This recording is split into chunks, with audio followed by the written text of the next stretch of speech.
Hey everyone, welcome back to the Mudhorn, the April edition. We're a little bit late here on May the 4th, but I am here with my co-host Mark Jackson. What's up, Mark? Oh, And I'm pretty excited to have an old friend back on the show, not the Mudhorn, but he's been on my previous other podcast, the ALEHORN. Mr. Johnny Throckmorton, formerly of Alabama Thunderpussy, and now singer of Murdersome. But what's Johnny, going on, pretty buddy? excited. Yeah, man, good to see you. Hey, you brother, excited to be here. Yeah, man. Hey, speaking of real quick before we get started, did you attend the reunion show by any chance? I did not, and I was really excited about them having the reunion, but I just thought it would be kind of weird if I showed up because I would expect like everyone to kind of like look at me, Yeah. think I was gonna like hop on stage and sing a Mhm. clap or something, Yeah. and I was like, I kind of like, it's like, nah, I encouraged everyone to go. Hmm. Um, Please go and see them. I just thought it would just be weird, kind of standing there with like people looking at me, then like looking at the stage, then Yeah. looking at. I'm like, okay, this is just weird. So you guys just do your thing, have fun. Love you guys. Awesome. But I heard it went really well. Saw some recordings. Everybody that saw the show said that it was awesome. And you know what I mean? Kyle is such an incredible singer. So it's like, what better person to come in and sing songs that you sang than someone that was an influence to you growing up? It's like what that's like the biggest compliment to like someone that was an idol of yours growing up. Like this guy's like, singing something that I wrote 20 years ago. It's like, how awesome is that? Yeah. So I think cool. And I think sometimes people, they may think that there's some kind of weird tension or this or not. No, but it was amicable when I split. We're all buds. We all love the shit out of each other. I was just talking to Eric yesterday via email because he wants Murdersome to come play a show, not some shows, but a show with one of his bands in like another month or two. Mhm. So, still have a great relationship with those guys, and they're awesome. And it looks like that they're playing some more shows out of the states. Yeah. It looks like a couple shows. I can't remember where I saw they were at, but I know that they were somewhere in Europe. I want to say. Uh, I can't remember what the name. They may have been festivals or something, but a lot of great bands on the bill of both of those those concerts they have advertised. So pretty awesome. Cool, man. If it was me, I would have just gone there. He got there early, stood right against the barricade, and just stood there with my arms folded and just stared at the singer the whole time. Yeah, Right, you know, right in the yeah, eyes, never break. yeah. Just take a little notepad with me and like a pen and just critique them the whole Yeah. time. Just shake your head like this and like disbelief the whole time, you know, like you're so bummed. You're just like, no, no, no. But it is funny though because I do listen to some of the live footage of them singing older songs, and of course on the older albums, I never had any of the lyrics in them. Right. So I'll have to go ahead and let the cat out of the bag now. I've heard Kyle sing a lot of songs that I wrote, and that's not what I said. See, um, if I was you, I would have been like this. I would have been like this. I would have just stood back. Every once in a while, I just hold up a sign. Said, yeah. hit that high note, huh? And just put it back down and, just. And funny. But I look at it, Jason. I'm like, dude, if you just message me or something, man, I'll send you the damn lyrics. Like if you have a question about something, just ask me. Right. And I'm singing a How song. far off is he though? How far off is he on the lyrics? On some things, he's pretty far off. But it makes sense what he's singing. Like he's almost like saying some things in some of his lyrics I've thought about, and I said, you know what, I probably should have sang that. Like his line signs, it sounds better than the line that I wrote. Or this section here, this sounds a little bit better than what I wrote. And I'm kind of like, man, well, yeah, that is what I said. You know, Gotcha. yeah, I did. Right on. Well, cool, man. I've been wondering about that for a while about how you felt about it. So I'm glad we got that cleared up. A little Mudhorn exclusive here. Yeah. It has nothing to do with anything Star Wars, but hell, I wanted to know, so I was going to ask. Technically, it is Star Wars because Johnny's a star, man. He's a fucking rock star. And Kyle's a star, and they're warring. Yeah, I got you. Yeah. The See, you can, and you're right about that though, because you can see What, the all of Joe- all of the babes I have on either side of me. Yeah. There's you see them. They're just waiting for me to finish this up so we can Oh, I party. got you. Okay. Well, we won't keep you too long. See, here's the any of thing. your imaginary friends want to jump in, just No. type up on the screen there, man. No, see, this is where he really is a rock star, because if you notice, he panned left and right when a real rock star would have panned down. Ah, got you. All right. I mean, because come on. I mean, Jason, didn't you tell me a story one time about Peter Steele getting blown on the couch that you all at the venue like the week before? Yeah, I don't know if it was a week before. It was like a month before or something. But yeah, the sound guy was telling us about it, how much of a pain in the ass he was. Showtime, he was busy with some fans. Let's just say that, and he was just like, "I'll come out there and I'm fucking done," And they were on curfew. He said or along the lines of, "Oh, come up there when I'm fucking done." I heard he had quite a temper, so he probably raised up a little bit, his voice. Dude, wouldn't that be weird? Wouldn't that totally be fucking weird if he just had like this fucking like when he's fucking mad or something? Like he sounds like fucking Dio. Sounds like King Diamond. He's upset. Yes. All right. Well, let's get to May the Fourth be with you, everybody. Yes, let's get to the task at hand here. Okay. Mandalorian season 3. Let's get first off, before we get into the nitty gritty of that particular season. How you liking Disney Star Wars so far, Johnny? What's your overall opinion of it? Man, I'm loving it. I never would have thought that we would be where we are right now with Star Wars. They've just, these shows have come out, movies have come out, and they've just opened the doors to so many different movies and series. We got Ahsoka coming out soon. I actually put on season 3 right now, watching the last episode. I mean, it's just awesome, and of course they had the celebration in Europe. So they started talking about a lot of new movies that they were coming out with and everything. And, we're going to get another Rey, movie with Rey, and, we're going to have Finn. Apparently they're making a comeback, and we're going to see what Rey's been doing all this time with like this whole new generation of Jedi. And then we're going to be, backtracking to like Old Republic and even further back with some of these movies coming out. So it's very interesting. With just all these different movies, the Acolyte, like, dude, does that not just look fucking awesome or what? Like, I'm ecstatic about that. The Acolyte's good because that's 25,000 years before the events of episode 1. Yes. And holy shit, that's going to be awesome. Now, the thing with Rey that I was thinking what would be really cool is like, what if it's like the continuing story? Because, she had the last two lightsabers essentially. Yes. And she buries them on Tatooine. Yep. And what if like the whole thing with the whole new idea of the Jedi and that are not using lightsabers and shit.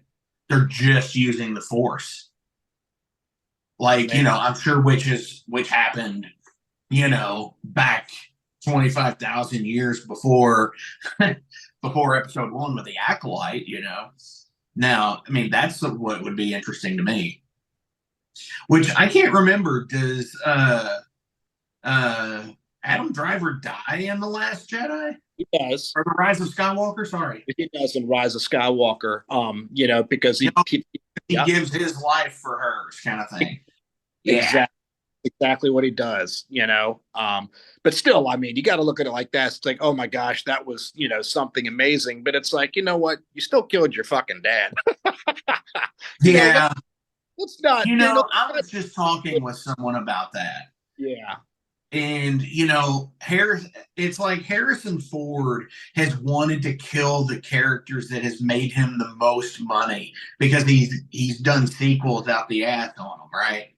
Yeah. He's in 4.5, mostly Star Wars films, or 3.5 ones. And, Indiana Jones is now getting its fucking 5th movie. I know. And and I'm excited about that, but he's but Harrison Ford is up there. Like, I don't blame the guy for just being close to 80. Yeah, kill my character off already, Right. So I'm kind of like to the point. It's like, man, come on.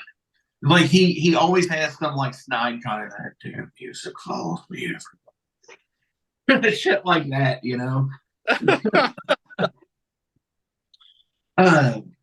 Yeah, but I'm excited for some new stuff. And honestly, it's been really hit or miss for me because I know Jason didn't care, and we haven't done an episode on it yet.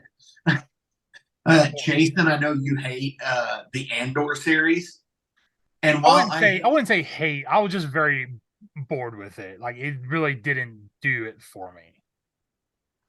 I think I liked it, but I kept, for some reason, I stopped affiliating it with Star Wars because it was just such a different type of story that it's, every you'd almost forget it was a Star Wars series until you saw like a couple creatures or something in it, and you're like, oh, this Star Wars, because it took on this whole different type of, it was this whole take on everything. I thought it was good, but it was weird. I don't know, it just somehow felt detached from the Star Wars universe, even though it was a series. Yeah, it absolutely does. Now, Jason, did you actually finish the series? Oh, I did. Yeah, I watched every episode. Sometimes it took me 3 times to get through it, but I watched it. For me, I think it was great. Like, it really like broke my heart to see when they were at the edge of the at like the edge of the platform after they break out of prison, and fucking Andy Serkis is like, I can't swim. And, it's just like, oh, man, so they're going to fucking basically kill him. And that sucks. But when it comes down to, like, the very end of the series or end of that season, where you find out the thing that they were making in the prison was, like, parts for the Death Star. Yeah, I know. How awesome was that? And it was just like, oh, my gosh. They basically used fucking slave labor to build this fucking thing, which is funny because I bet Randall from Clerks is fucking shitting himself. Because fucking think of how many innocent contractors got blown up on the Death Star.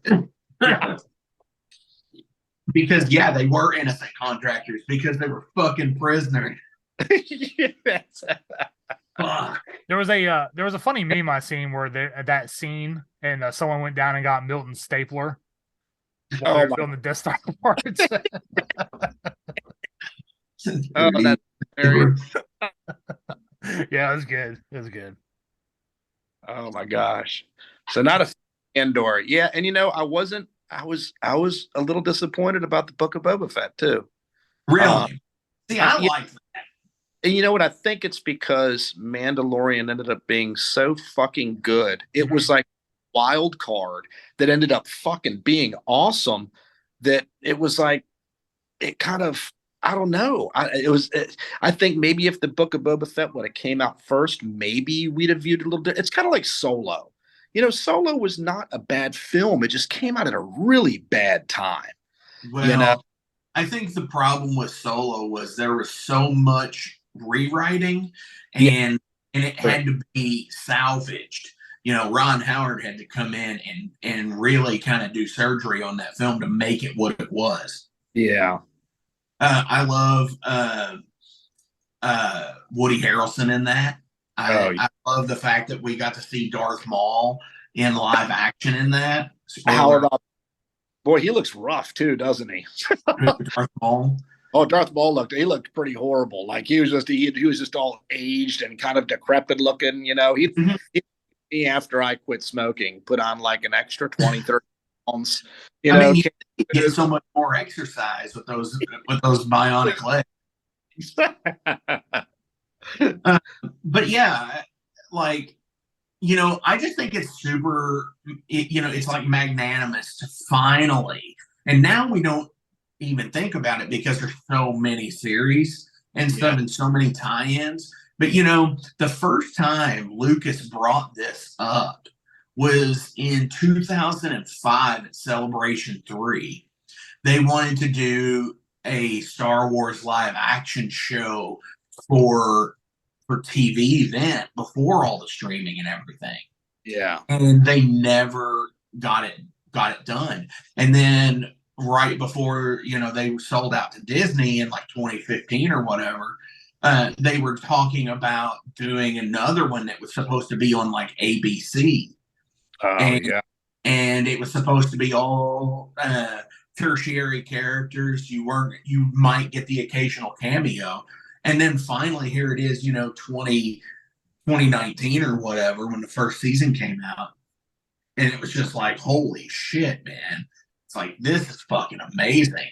And yeah, the Mandalorian totally lived up to, I think what the Book of Boba Fett should have been. I agree with you. And I think it should have technically, I think it should have been a Boba Fett series. Yeah.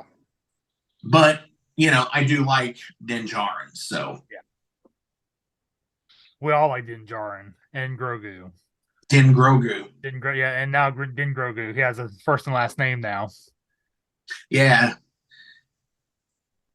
So what would your before we move on, I actually loved Book of Boba Fett. It fed my weird and bizarre Star Wars fantasies. Like, hey, what if Boba Fett wrote a what is it? A Rancor. Yeah, Rancor. Dude, I get brain dead this time of night. Like, what if he wrote a Rancor and fought the guy in the blue hat? What the hell? I'm all off here. Cad Bane? Yes, Cad Bane. Yeah, like just stuff like that. Like the weird like pairings you never thought you'd get, and you got it. Oh yeah. Well, the thing that I don't know, the whole Rancor thing, I could have really done without that. The only reason why is because like it was used for episodes, in my opinion, episode filler for one episode and one scene like 4 episodes later. Yeah, you're just mad because you're not Danny Trejo. You're goddamn right I am. Because he is the Mexican Samuel L. Jackson. Yeah. It would have been really good if they did. They should have had Danny Trejo's head on top of a Rancor. Like, that would have been on Tatooine, dude. That would have been awesome. You know what Torta means? Yeah. Yeah. It means tortoise. Yeah. Yeah, that would have been awesome. There was just, I don't know. I think I wanted more out of him escaping the Sarlacc pit.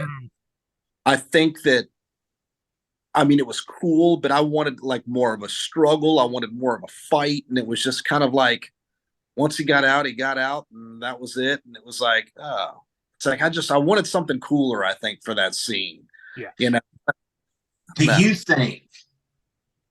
Do you think they actually wrote that scene to exactly mimic the Patton Oswalt scene for the filibuster in Parks and Rec? Oh, that I don't know. You know what I'm talking about, right? No, I do not. There's a scene in Parks and Rec where Patton Oswalt is doing a filibuster and he's reading a treatment to a Star Wars fan fiction story, and it's like, and he's like, you beat down on the twin sons of Tatooine, and then there's off in the distance there's a dune, and it gets closer, and then all of a sudden the hand of Boba Fett like punches through the sand and exposes, and it's exactly like word for word the scene. So I kind of think that they wrote it in that just so oh my gosh, they predicted the future. Oh yeah, it's like the Simpsons always have something going on that like happens. Right. It's like, oh, we got to make this work. We got to tie this all in together. Oh, that is. My favorite Simpsons thing was where they did it was like one of the Treehouse of Horrors, and they opened the church doors and people are on. It's like Springfield is on fire, and fucking people are running and screaming, and iPhones are whipping the people with their earbuds. Yeah. Because people are slaves to their iPhones. All right, Jason, let's go. Come on, you're leading this fucking thing. All right, so let's get to season 3 finally. So, my overall opinion of the season was it started out really cool, and then it just kind of fumbled to the end. Like it really, I decided the last few weeks. Like I didn't wake up early and watch it. I didn't get spoiled or nothing, but I wasn't like 6 a.m. I'm up ready to watch and stuff like that. Well, I was just kind of like, okay, Yeah, I had it set up. Hell, I was getting up at 3 because that's when Disney drops it at 3 a.m. And I knew up around 5:30 or 6. Right. I had my that every Wednesday, man, 3 o'clock my ass was up. And sometimes I even beat my alarm clocks and said, shit, it's on. But I kind of feel you on that. I feel like it started, is it me or did it seem like this season went by very fast too? It seems like it went by really fast, but they did kind of fumble through it. It's like and you know what it could be too, is they kind of like branched away like a couple episodes. And then they kind of brought it all back in at the very end, bring stuff back, so yeah, I don't know. I think that of course, the season finale of season that was fucking brilliant. Yeah, now, of course, there was all these theories and that were going to happen and all, and I mean, none of them came to light. There were people about Mando was going to die, Grogu was going to die. We were going to find out that the armor was a traitor or a spy, and there were all these things that were like, this would be great. I mean, I'd hate to see Mando or Grogu kick it. That would suck. We did lose Paz. He was awesome, though. But what a warrior's death he had against us, a Praetorian Guard. Yeah. Like that was he just went down like whatever, and then of course Mando had his hand at those guys, and he did relatively well with them, of course, when they went out, after Grogu, but, and then it brings you back to the last time we saw those were the Last Jedi, and they were like these cool guards with cool weapons, but they were also kind of fucking lame. Right. So much high hopes were like, oh, you guys are awesome. Dead now. Yeah, exactly. Yeah, I think I lost kind of like my excitement kind of waned after the episode where like Grogu was like fighting the other Mandalorian kid.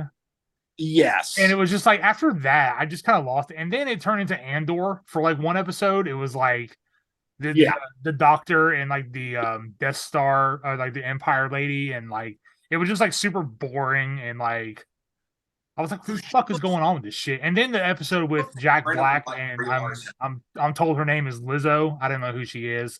That's what told me. And like that episode was just dumb. It was just dumb as fuck. Like it was almost like they were just kind of filling time to get to an awesome finale. Yeah. Like, oh, well, we already have this awesome ending. We can't make it really much better than this with these other episodes. So let's just throw some shit in there.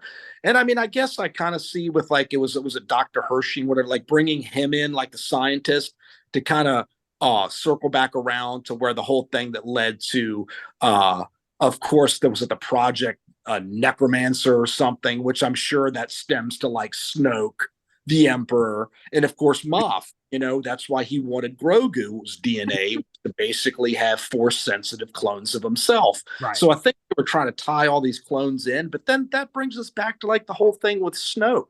Dude, I had such high hopes for that guy. I was like, this guy's a badass. Like he's like fucking like even more evil than the Emperor. And the motherfucker gets one like fucking boomerang saber to the chest and he's done. Then we find out he's a fucking clone. I'm like, this just gets worse. Like this is really cool, and then it gets worse. And it's like, and then they circle around into the Mandalorian where now Moff was trying to, of course, clone himself. Well, attempting to, like he said, he killed them before they took their first breath. But this whole thing with even like Moff at the end and everything, I don't know. My theory is that's not him. It's a clone. Because think about it, season 3, Moff doesn't have a stash, does he? Either do those clones. I think it's a clone in Beskar. It was probably a clone in Beskar that took it. But would have really been awesome is that if they would have dropped a subtle hint, because he was basically saying that those clones were missing one thing, and that was the Force. It would have been cool if that Moff and Beskar would have did something that would allowed you to know that, wait a minute, this isn't Moff. You know, like getting his staff, like just reached out and the staff like flew to his hand, and you were like, motherfucker, this isn't Moff. This is a fucking Force sensitive clone. You know, what if Moff was actually the when Grogu walked up to the tank where the clones, the one clone that opened up its eyes, what if that was actually Moff, and that was like, you know, some sort of like Bacta type tank or something, and he was actually there. You know, that would be a good thing to go back and look and see if it actually had a mustache.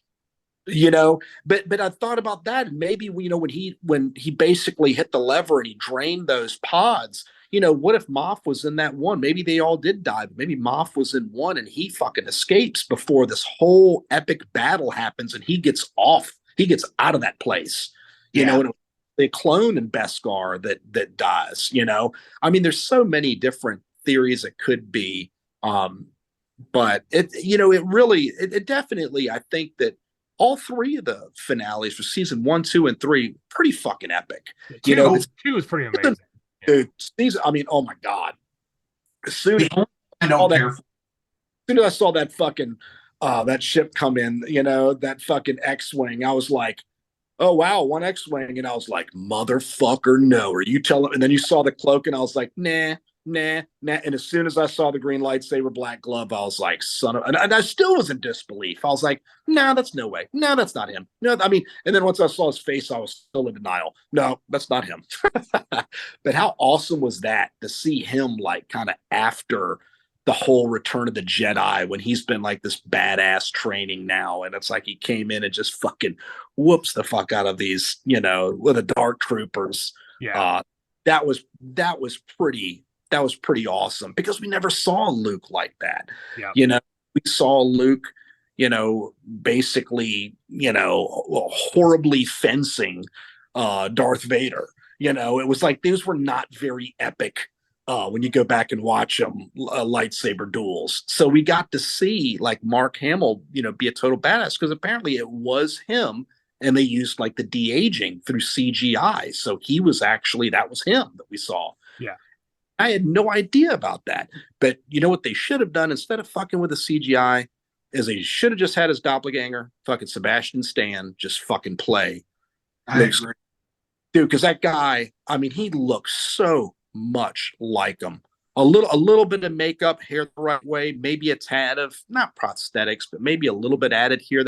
Dude, you know, add a mole here or there. You know, dude, you could totally make that guy pass for fucking Mark Hamill in a heartbeat. Well, yeah, and you gotta add Mark Hamill's scars. Yes, all fucked up. Yep. After that's the reason, like, why Empire he's got stitches in Empire, is because he was still getting over his plastic surgery shit. Yeah, he had the car wreck. And how crazy is that, you know? But you know, they tried to make sure that you could see a lot of that, like with, you know, when you see his character, how they do stuff, and it's pretty cool. But you could definitely, looking at it, you could say, you know, this is very good, but it's still CGI. You know, I was like, you can tell a little bit of the facial, like the movements. You can never 100%. You know? The actor that they blended him with, I don't think he looks enough like Mark Hamill.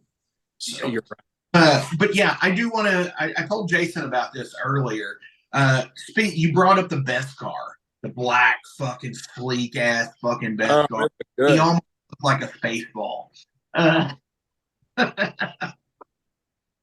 of the, you know, the baseball guards. Yeah. But no, like, that fucking armor was so fucking badass. The gloss fucking sleek black shit and the fucking long black cape with it. I am now going to start referring to him as Darth Spring.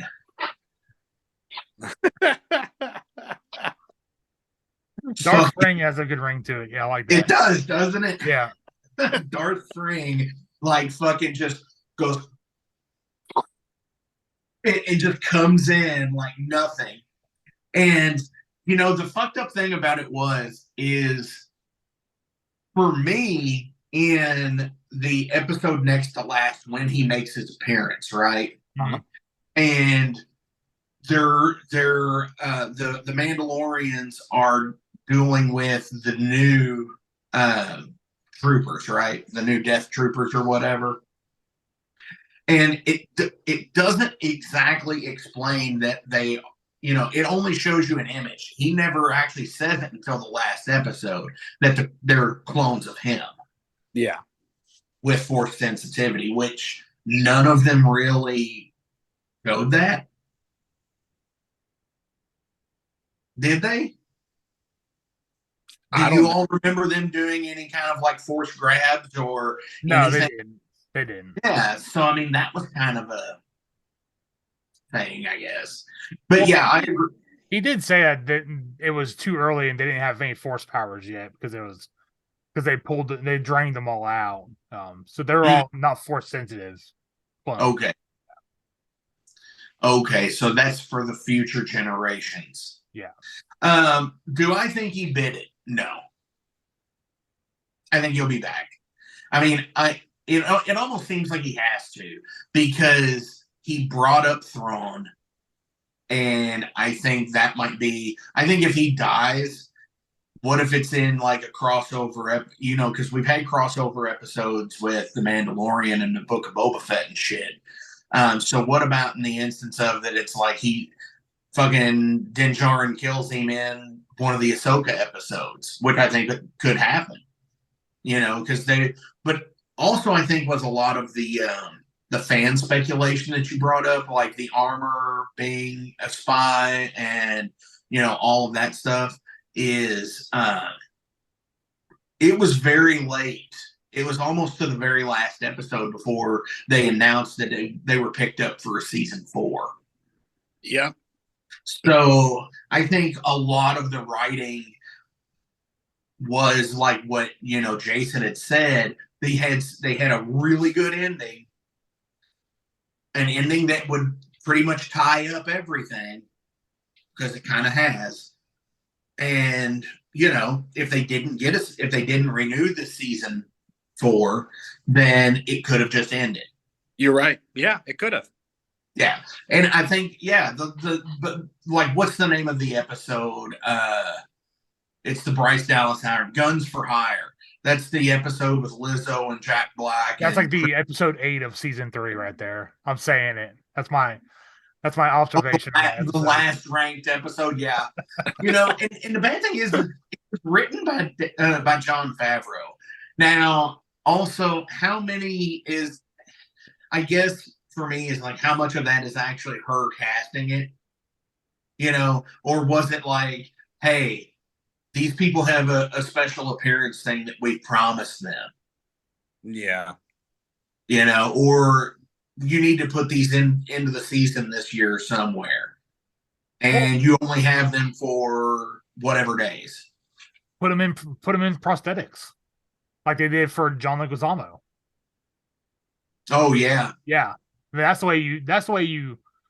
way you do it and not take away from the episode. Like Jack Black in particular is too big a star not to take away from everything in the episode. Yeah, because he is Jack fucking Black. Yeah, exactly. So it's like you just focus on it's Jack Black, and not I don't even know what his name was in that episode. Yeah, me either. I don't even care. But I'm just saying, like, if you want to involve people, just make him a stormtrooper, like Jason Sudeikis in the first season when he was one of the biker scouts, or yeah, like said John Leguizamo as the gangster in and Daniel Craig fights and stuff. And Daniel Craig was a stormtrooper. Yeah, he was. In The Force Awakens. Mm-hmm. There were quite a few people who were actually like Unkar Plot. I should have been, but I wasn't. It's Simon Pegg. I should have been too. I'm just I'm too good at firing a gun that they said, I'm sorry, but you're overqualified for the stormtrooper position. Yeah.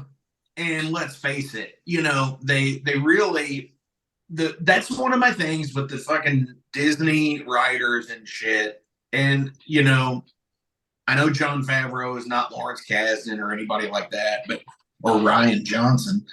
But when they killed Captain Phasma, Mhm. I feel like she was killed way too early.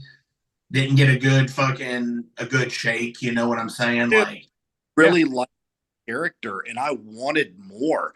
I mean, it was just like when they took her out, I was like, man, I want that backstory. Like, I want more about her. She was such a badass. Like, just looking and they just, like you said, that would have. They took her out too early. Like you said, I was very disappointed about that. I really thought that she was going to be like that, new iconic character, that like villain, whatever, that we grew to love, that like, oh, she's a badass, yeah, and new Boba Fett.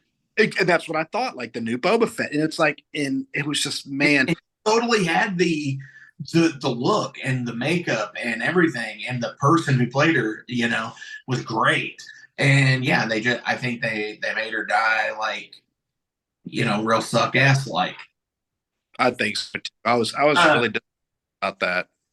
So here's a conspiracy theory with the Mandalorian I want to bring up is, do you think there's a second siege and cleansing of Mandalore? I don't know. It took a lot. The Mandalore stuff took a lot of time to like get through, so I don't know they'd go back there again because I'm talking about in the season. There has to be at least, I would say, another cleansing of Mandalore before episode 7, 8, and 9. Oh, I see what you mean. Because there's no Mandalorians in those at all. There's just the one symbol on the side of the bar. That's it. Yeah, that's it. And so, what's that? So that is pretty interesting. There's been something that I heard too that's been kind of interesting, is there's been these like subtle nods to the helmets of the armorer and of Moff Gideon that resemble Darth Maul. Yes. Because horns, talking about Mandalore, talking about the Darksaber, which we saw get destroyed. But there's so many stories, and I keep up with as much as I can. But we've got that subtle nod to Darth Maul in there. I'm trying to remember the whole story of, unless he's a clone, he's not on, and like they have this history together or something. So maybe, I don't know, maybe we end up seeing Maul or something come in if they do a season 4. Well, unless he's a clone, he's not coming back because he's on camera. What's that? He actually dies on camera. Yeah, on Rebels, wasn't it? That was with Obi-Wan, and when he approached Obi-Wan. Yes. And that's where the timeline got hazy for me. I was trying to remember because you have so many stories bouncing around. Well, wait, could this be here? Could this happen here? But like you said, unless it were a clone, then it wouldn't be able to work. So yeah, that's right. Something that I'm actually let down about this season with, 2 things actually. The first is we never got to find out who the second spy was. No. Because the spies, I mean, like that implies more than one, and we know there's the one, unless that's what the idea is they're actually letting themselves get caught to take over the New Republic from the inside. That maybe that's the takeaway. I don't know. But the other thing is they brought up Thrawn. Right. And Captain Pelion was there, and they made reference to heir to the Empire, which is what everybody wanted their 7, 8, and 9 to be. Yeah. Me personally, I did. And most people that I know that have ever read that series wanted it to be. I am let down that they did not introduce Thrawn on this season. The basic Ahsoka's villain. Yeah. I know it's Ahsoka's villain, But I feel because they introduced her, last season, they should have introduced him this season. I think so. I agree with you. I think that they should have, because you would have been setting up the Ashoka, Yeah, exactly. Like, why not tie it all into a way where, like you said, it could even been like the scene that we saw in the Ahsoka in the trailer. Just see the back of Thrawn, like walking into, the front of control room area, or, whichever area he was walking into from the trailer. To even something that simple, or just a behind the head view of him with his hands on his hips, like looking out into the galaxy, or just turning haircut, turning his face ever so slightly, not all the way around, but just enough to catch the side of it and see the blue on it, and then boom, end it. And the edge of that red eye. Yes. See, that would have been perfect to do that and go. I mean, it would have been one of those, oh shit, they could even had it after the fucking credits, Yeah, that's all I was saying. Because they did the Book of Boba Fett tease on season 2. Yeah. And like everyone's like, oh man, that's gonna be awesome, which I thought it was, but I liked it. But I like how they set that up. That was, they did that, and they should have did that with like, the Ahsoka. It would have been awesome. Yeah. In which, they teased Boba Fett at the end of season 1 also. Yeah. Because the episode where he goes and rescues Fennec. Mm-hmm. That's right, I forgot about that. Yeah. Yep. So they teased him that then, and then they teased his theories at the end of season 2. I think this is one of the only things that like has been done series wise that doesn't have a post credit scene from Disney, Marvel, Star Wars. I guess it didn't. Yeah, I didn't think about that. Yeah, everything Marvel has one. Right. Everything does. Even from Iron Man. Right. And and everything series wise in Star Wars has had one. Well, we had to break the mold sometime, I guess. Right. No kidding. Well, I do want to highlight a couple of the cool things I did think was in this season. And I think I was wondering about the pirates that showed up, the guy Pirate King Gorian Shard. I'm wondering if the Skeleton Crew series will be based around involving that guy, because they kind of just used them and then they got rid of him real quick. So like they didn't want to like overuse him for some reason. So I thought he was pretty cool. But the Skeleton Crew, I have no idea what the fuck this show is going to be about. But it's obviously a pirate reference, So I wonder if he's going to be in it somehow. Like and I'm pissed about his character. Yeah, he was awesome. He looked like Davy Jones from Pirates of the Caribbean, but better looking. Yeah, he doesn't look like Chris. Don't be telling us your fetishes on this show. This is a family show. See, I was thinking more like Pizza the Hut. Pizza Hut's a good one. Yeah. Pizza the Hut. You're delicious, baby. No, I seriously think that they really petered that character out. It's like I think they could have seriously worked him in to be a fucking antagonist for a season. Yeah. Like a sub boss almost. Yeah. And he fucking dies into one episode. Well, it's that fucking Ryan Johnson mentality of if you got something good, fucking kill it off halfway through the movie. Right. Well, and the bad thing is it was still written by Jon Favreau. He wrote the bulk of the season. 168 episodes, dude. No, but like, yeah, I just think they really fucking really screwed the pooch on that. And that episode too, Susan also has one of those Jack Black fucking cameos in it that I can't fucking stand, because to me, he's still too big of a star to be in Star Wars. Yeah. It's fucking Tim Meadows. Yes, that's right. I forgot he was in it too. Yeah. And it's like I see the screen. Oh, it's Tim Meadows. You know, it's like, it's not fucking.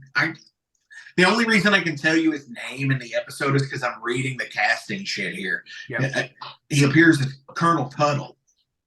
that's his name, Colonel Puddle. Colonel Tuttle. Mm. So yeah, that episode could have been a lot better. And you know, we were talking about Guns for Hire, and was are all of her episodes some shit like that? Bryce Dallas Howard's. So I'm looking at season 2. She did The Heiress. Her first one was the one with Cara Dune in it. The first episode of Cara Dune. Right. And then the second one, I don't remember right offhand. Frog Lady. It was last year. The Frog Lady. Oh, was the Frog? Okay. The Frog Lady one? Yeah. Yeah, where Grogu's eating her fucking kids. Yeah. Yeah. Did y'all just supposed to say jizz? Yeah, it's pretty awesome. It's just Sanctuary is what she did in the first season, which is the Cara Dune. Yeah. Yeah. You know, now that I think about it, that was probably my least favorite episode in that season too. Yeah. Yeah. Maybe it's just a pattern with her. I don't know. Yep. Yeah, see, the Sanctuary episode reminded me too much of the flashback scene where Thanos is talking to Gamora as a child when he's killing half of the population on our planet. Yeah. That's what Sanctuary reminded me of. Gotcha. And then right. Thanos showed up at Cara Dune. Well, Johnny, do you have any parting thoughts before we move to the last part of the show here on the season 3, or any wishes for season 4 or any other future show in the Mandalorian universe, as they call it? Not that I can really think of. You know, it's going to be. I hope we see. You know, we've got to see the Mythosaur. Yes, that was cool too. I forgot about that. Yeah. You know, they do something with that someone gets to ride the Mythosaur. It would be pretty cool if it was fucking Grogu in armor. Yeah, you know, fighting a Rancor, of course. Fighting a Rancor, yes. It'll be with Jack on top of the Rancor. You know, see, they could still fuck it up. You know, so even if it's really awesome in theory, they can still find a way to. Hey, let's mess this up, and then Well, let's not forget now he's a knight for some fucking reason or another. I didn't understand why they had to knight Grogu. He did nothing but eat. Yeah, what the fuck? I was like, that's the dumbest shit I've ever seen. I was like, fuck this episode. Well, and they knighted him, and it's almost like I feel like they're going to circle back around in season 4 and try to utilize him being knighted for some silly like scene. In one of the episods. I bet you it's coming. Yeah, you're probably right. You're probably right. There's a reason that they do some of these silly things. You know, we'll probably see the Frog Lady again. It's like, oh God, here we go. You know what for? Well, we haven't seen her for 2 seasons, so yeah, that's true. Yeah, but she's probably due for a circle back. Yeah, maybe probably is. Maybe we'll fertilize her eggs. Oh, one more thing. Welcome back to well, I muted you. Welcome back, Jar Jar, in the flesh also. Forgot about yeah, Ahmed Best. Yeah. Yes. I thought that was absolutely awesome because that, you know, Ahmed Best has like it hasn't went well for that guy. And I mean, I've heard guy, you know, it could have I've heard some horrible things about how he's been treated, how people hate him. I thought that he even talked about like he was suicidal at times and stuff because it's just it ruined him as a person. So to basically bring that guy back, turned him into a badass fucking Jedi teacher, instructor of, you know, at the school, and then he's the guy that saves Grogu. I was like, how fucking awesome is that? So he's actually teaching these younglings, and he's the guy that comes in and fucking saves Grogu. I thought that was really cool that they brought him in and do that, and they made him canon. You know, so it's like that's cool about that. You know, a guy that everybody fucking hated. You know, and it wasn't him. It was you know, it was the suit. Lucas. Yeah. It was Right. the suit. It wasn't him, but he was getting the lashback. Like it was his fault. It's I mean, Jesus. I mean, if someone said, "Hey, you know, Johnny, I want you to play a fucking you know, a Rancor turd, dude, I would have fucking in a heartbeat. I'd have been like, I'd have smeared myself in shit. I'd have gotten a big pile of fucking crap, and I'd have fucking loved it because I was in a Star Wars film. You know, it's like blame the guy for like, well, I'm going to be a character that's going to be basically throughout the, you know, these fucking 3 films or whatever. It's like no one's going to say no to that, regardless of how hated. It's like I'm sure it got paid well too, but you know, yeah, I think it was cool that they brought him back. You know, and at first I was like, he looked a little different than. So I was like, "What the fuck is this?" Yeah, I was like, wait, why do I know that face? And I was like, wait a minute. I was like, that's fucking yes. I was like, shit. I was like, that's motherfucking Jar Jar. You know what would have been awesome if they did just like a real quick throwaway line to like enrage everybody. If he went up, if he was like when he first appeared, he's like Misa gonna save you, Grogu, and just fucking never and just said Misa in the line and it just like was total badass. That would have been the fucking best. Dude, you know, that's one of the things I want to. Do you think he ever fucking sits there and you know, sorry, Ahmed Best, if you ever see this. Hopefully he does. That means we're getting somewhere. But yeah, right. Come on the show. Do you ever think he just sits there and he goes, "Misa ruined 3 films"? I bet you the word Misa has never come out of his mouth since fucking episode 2. Oh my god. Yeah, since episode 2. Misa's so happy to see you, Andy.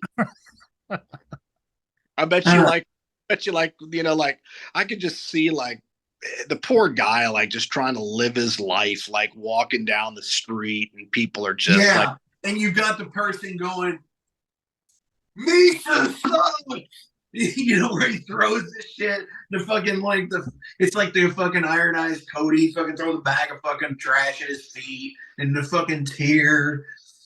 Fucking yeah, it's exactly what it is.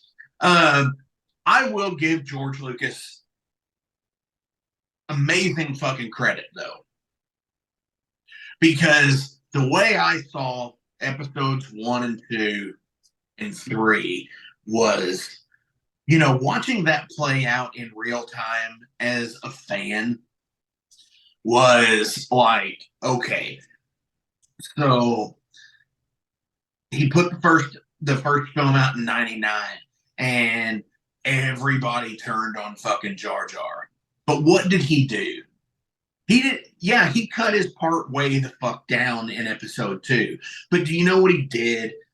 They made him responsible for the fucking Empire. yeah. And nobody sees it that way. They're just like, what a dumbass. No, he is responsible for the fucking Empire. Yeah, he was in the Senate when they voted. So no, he's the one that asked for the vote. Oh, that's been the last time I watched that. I'll have to watch it again. I forgot about that. See, when Padme goes into hiding, he's the fucking the proxy. The proxy for fucking Naboo. And fucking so they Palpatine's like, but what senator would want to put forth such a thing? And he looks at Jar Jar, and Jar Jar does it because he's, let's face it, he got the mind of a fucking child. Right. I mean, and Sheev is gonna fucking play it up. Which Sheev is for fucking Naboo, you know? Observation, Mark. I never thought of it that way. Yeah. He took the most hated fucking character and made them the fucking real villain. That's why that's where the whole Darth Jar Jar thing comes from.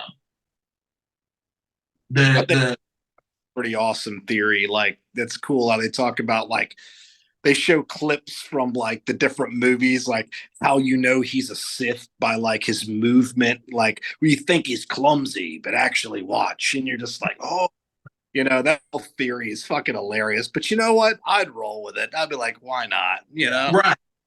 I think it's funny whenever he walks into a room, he always walks the wrong direction first of what he needs to go, and his ears flap back and hit him in the face. He does like this weird like double take thing. It's like his feet go left, but his face goes right, and he gets all fucking jumbled up. Yeah. That's a thing that if you watch his movement, he does that a lot. Real quick, Johnny, I forgot to ask, what was your opinion of the Obi-Wan series? Oh man. Another episode, maybe. Disappointment. I wanted it to be better than what it was. I mean, I love the fuck out of Ewan McGregor, you know. I think that he was the perfect Obi-Wan.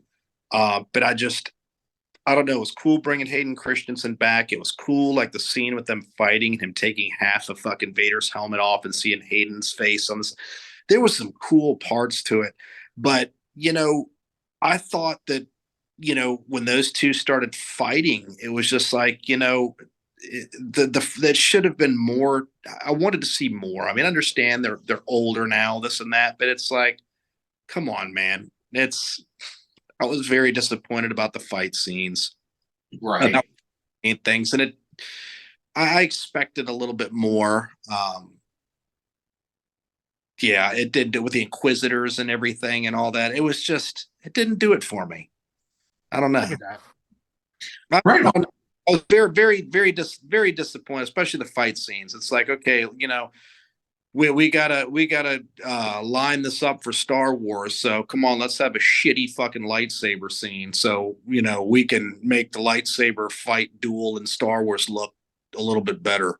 You know, it was like, I wanted to see not like crazy, like how Revenge of the Sith was when Anakin and Obi were going at it, fucking, you know, just like nonstop fucking jumping on every fucking, you know, jumping on everything and just fighting each other and like all the fucking, you know, somersaults. And I mean, it didn't have to be that crazy, but I don't know. I guess the hardest part about the Obi-Wan series is like, you already know kind of how it's going to end. And it was almost like Rogue One, you know, like you kind of knew they all fucking die, you know? So sometimes it's like, I think that it's good to, it was cool they brought Vader in, but you know, it would have been cooler if they'd have brought an even like, I want to say larger villain, but if they would have brought someone in that would have like, I wish they would, the Darth Maul.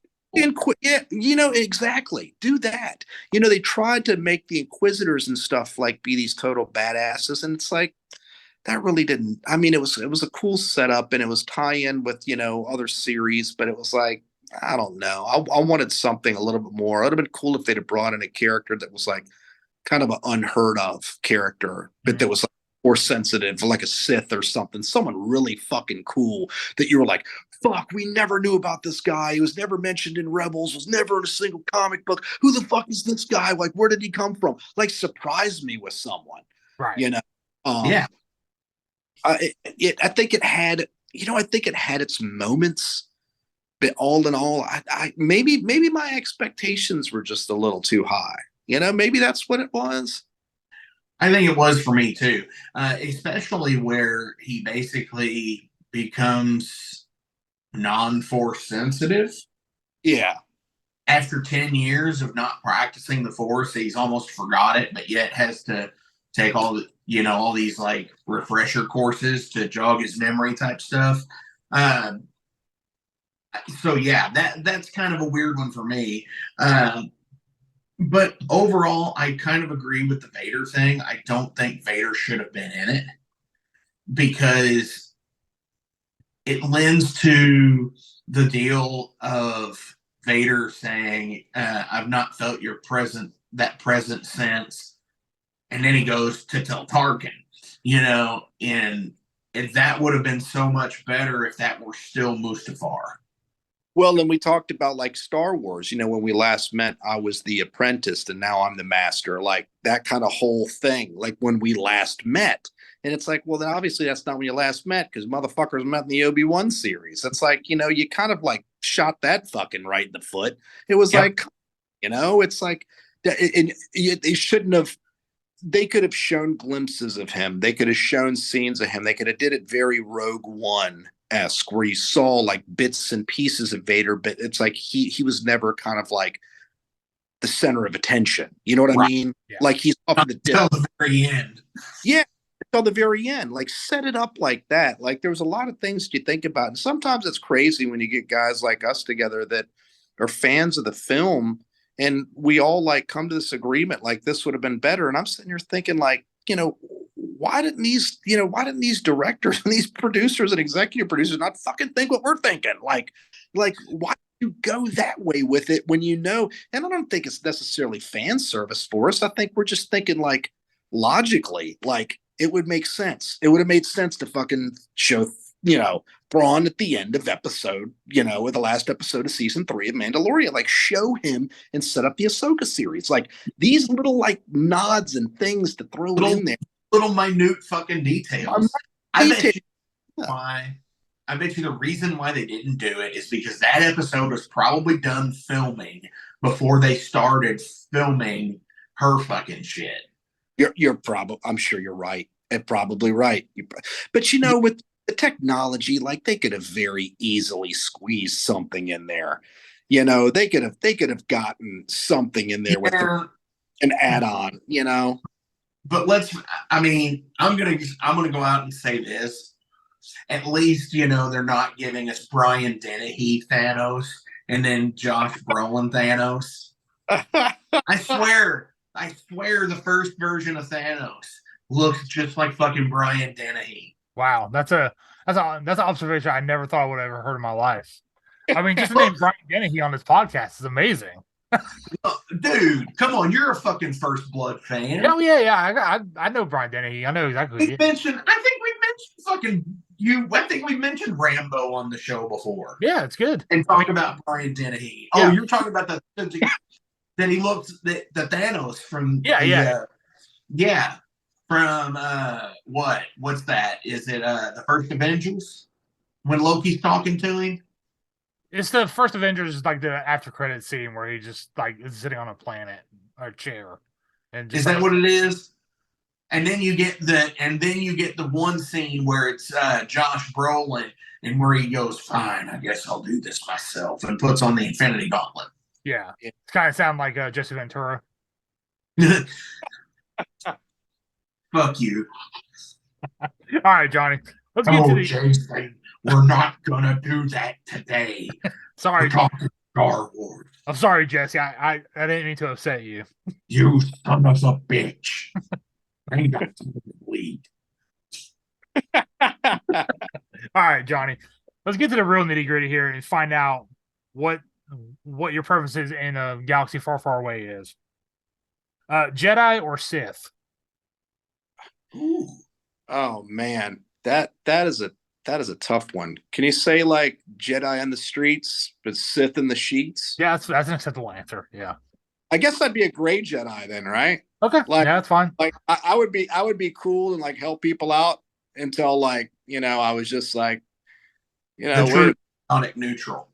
Yeah. I think Grogu. I think Grogu's going to end up being a gray Jedi. I think so too. I think I would. It'd be hard. I think I'd ride the line. With like, I'd definitely ride the line. I think that gray Jedi thing. I think it sounds pretty cool. Yeah. Like you could help people and stuff, but then you could just fucking party it. Party it up and do crazy shit too, and parlor tricks and stuff. Yeah. Yeah. Better venue to play: Mos Eisley Cantina or Jabba's sail barge pre-explosion? Oh, dude, man, I would say the fucking sail bar, dude. That would be really. Fucking... I would go Cantina for sure. They probably have a dedicated PA and a sound guy. Yeah, and you don't have to worry about getting thrown into the Sarlacc pit. Yeah, exactly. If you fuck up that drum beat, you don't have to worry about getting thrown over in the fucking Sarlacc. That's right. Yeah, but see, I think that I've already played some bars like the most. We all have. We've all been there. Yeah, I think we've all played those. So do you really want to go back to that? Like, hey, at least if you're doing like the sky, like the Jabba, if the promoter doesn't pay you, you can toss them into the Sarlacc pit. Or, if your bass player won't shut up, you can always just kick him over the side. And, Hey. No bass player talk here. Do you know the two guys in the cantina where they're talking to Luke? He's like, my friend doesn't like you, and I don't like you either. I've met those guys. I've actually talked to them, and they told me that about my band. Yeah. He doesn't like you. I don't like you either. That's right. Don't like you either. Turn down. Yeah, exactly. It was the sound guy. He wouldn't. We wouldn't cut the mids for him. The sound guy in every venue in the Midwest. Right? Is that fucking guy?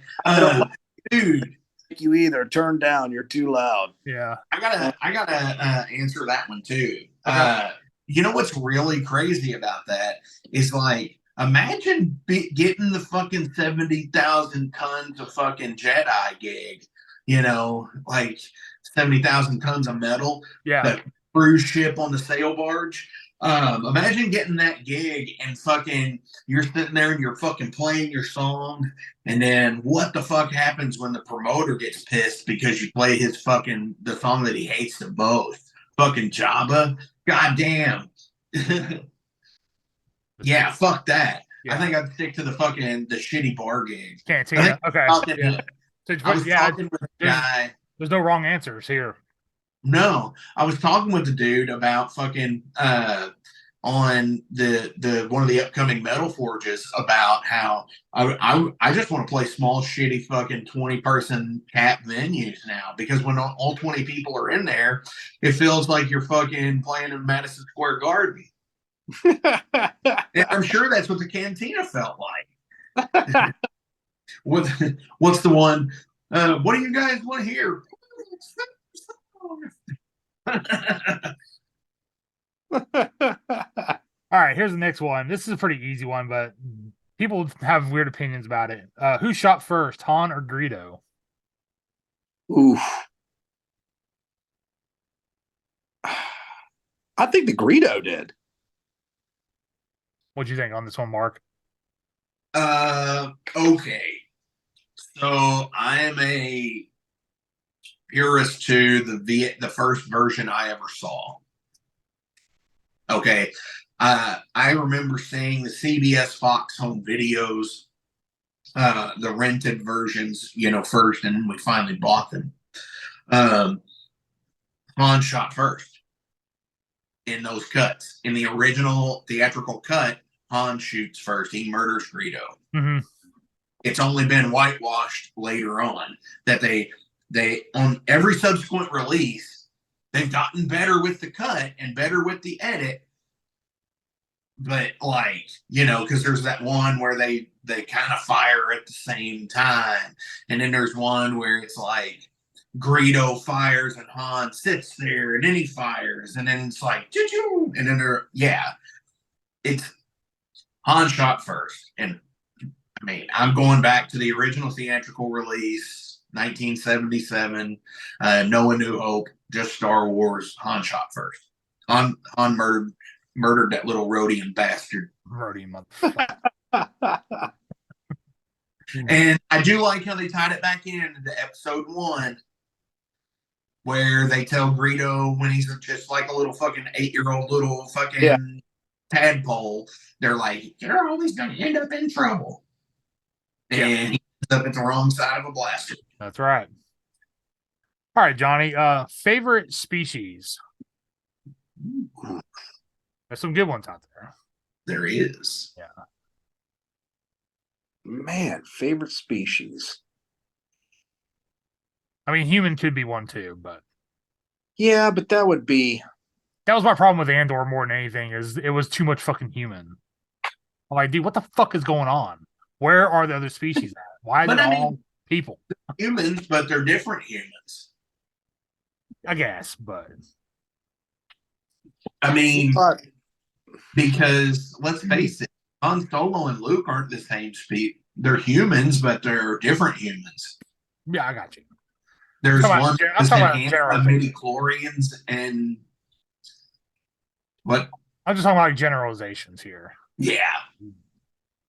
Man, that is a tough one. I mean, it could be droids too. Yeah, that would. I don't know if I'd go droids. It'd have to be like I don't know. It'd I be would do both. it'd be a Here. force, either a force sensitive, user like a human, or or like they're talking about in this new Star Wars coming out, a force sensitive Wookiee, a Jedi Wookiee. Yeah. I'd like to be a Wookiee because I'm I've always liked werewolves, and I just want to be that guy with like superhuman strength that just gets pissed off when you beat Rips him and people's arms off. There you go. arm off. There is the werewolf though. Yes, there is in the Katina. You're right. There is a werewolf in the Cantina. So yeah, you could totally be that, and a force sensitive one. Actually, I think in the role playing game, they're listed in the species, and you can actually be a force sensitive. Oh, nice. That's cool. For me, I could break that down into probably in each of the trilogies. So in episodes 1, 2, and 3, I really liked the Trade Federation people, what they were, how some of them were like enhanced with like metal parts, like the people on the ship were, where they like they were wearing like that weird mask thing. And obviously 4, 5, and 6, it would have to be no. Yeah, you were about to say it.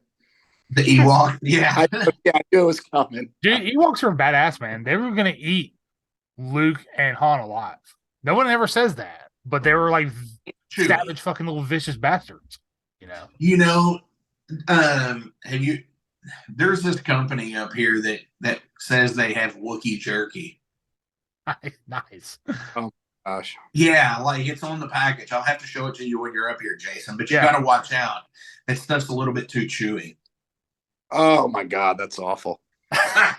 I'm losing a connection here. All right, you lose the rest of your spiel here. I'm on to the next question. No, like in 4, 5, and 6, it would be needing none. The little fucking like 4 fucking nostril thing, and that's flying the Millennium Falcon with Lando and Jedi. I've always liked him because he laughs and like, hoo, hoo, hoo, hoo. He does that weird little laugh in there. And then obviously 7, 8, and 9. There's a neat right here. Yeah, there he is. Fuck yeah, man. Yeah. In 7, 8, and 9, I want to know what that fucking like that giant fucking thing is that the Twi'lek that's all dressed in fucking black. You know where I'm talking about in Maz's cantina? Yep. That he's like super fucking big. He looks like the fucking like a devil, but like Juggernaut also. Yeah. I want to know what that is, because that looked badass. Imagine a force sensitive one of those. Yeah, that'd be cool. Damn. And if you wanted to go expanded universe or legend stuff, the Yushin Vong. I don't think I know them. They're the ones who are out past the unknown regions. Oh, okay. Yeah. And they basically, there is a whole fucking weird ass story about how they just like all of a sudden fucking show up. Right. And yeah. All right. Disintegration rifle or lightsaber? Definitely lightsaber for me. Lightsaber. By you, Mark. It would have to be a lightsaber just because I love swords as it is as a person. So, but like,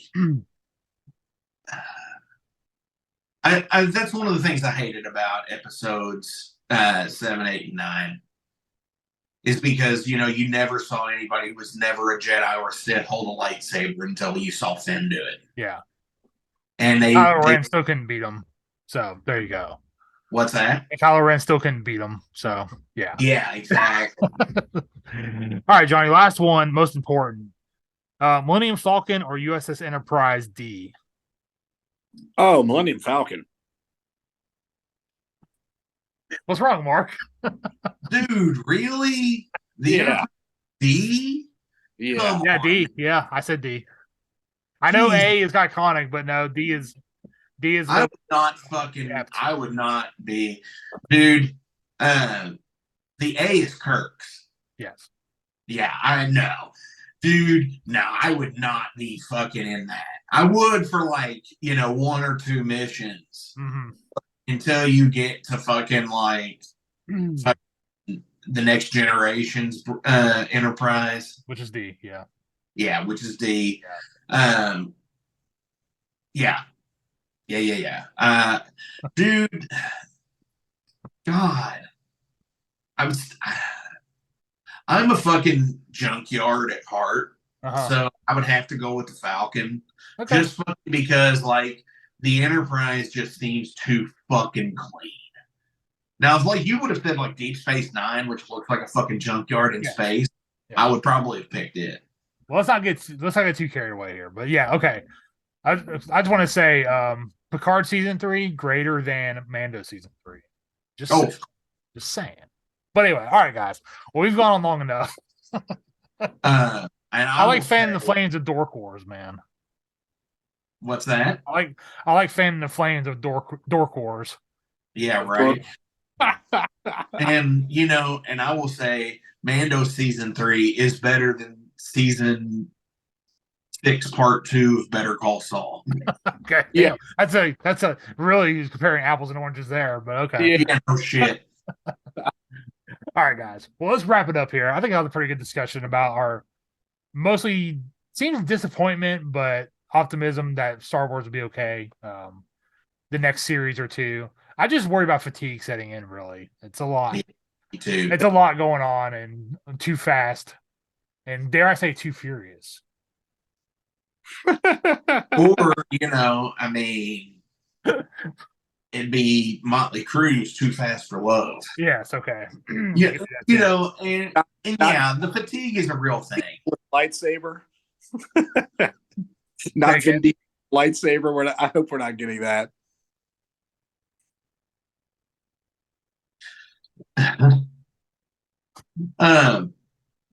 Yeah, I mean, like family. Do